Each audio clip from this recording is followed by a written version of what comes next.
എന്നെ ഉറക്കത്തിൽ നിന്ന് ഉണർത്തരുതെന്ന് എത്ര തവണ നിന്നോട് ഞാൻ പറഞ്ഞിട്ടുണ്ട്. ഞാൻ എത്ര നല്ല സ്വപ്നങ്ങൾ കണ്ടോണ്ടിരുന്നതാ. നിന്റെ സ്വപ്നം ഞാൻ ഒരുപാട് കണ്ടതാ.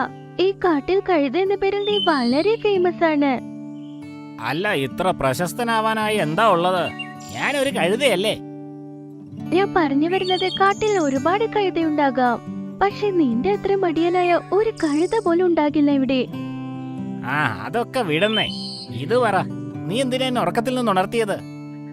ഇന്ന് നമ്മുടെ കാടിന്റെ സിംഹരാജാവ് എല്ലാവർക്കും വിരുന്ന് വെച്ചിട്ടുണ്ട്. നമുക്കവിടെ പോകണ്ടേ? അപ്പൊ ചങ്കി കഴുത പാതി ഉറക്കത്തിൽ തന്റെ ഭാര്യയോട് പറഞ്ഞു, എനിക്ക് നല്ല ഉറക്കം വരുന്നുണ്ട്. നീ എനിക്ക് കഴിക്കാനായിട്ട് എന്തെങ്കിലും കൊണ്ടുവാ. മതി മതി നിർത്ത്. സിംഹരാജാവ് എന്താ പറഞ്ഞിരിക്കുന്നെന്ന് നീ മറന്നോ? ആരെങ്കിലും വിരുന്നിന് വന്നില്ലെങ്കിൽ അദ്ദേഹം വളരെ ദേഷ്യപ്പെടും. ഓ ശരി ശരി, ഞാൻ പോവാം. നമ്മുടെ മഹാരാജാവിന് പോലും അറിയില്ല അദ്ദേഹം എന്തൊക്കെ ആശയങ്ങളാണ് ചിന്തിച്ചു കൂട്ടുന്നതെന്ന്. അങ്ങനെ ചങ്കി കഴുത അതിന്റെ ഭാര്യയോടൊപ്പം സിംഹരാജന്റെ വിരുന്നിന് പോയി.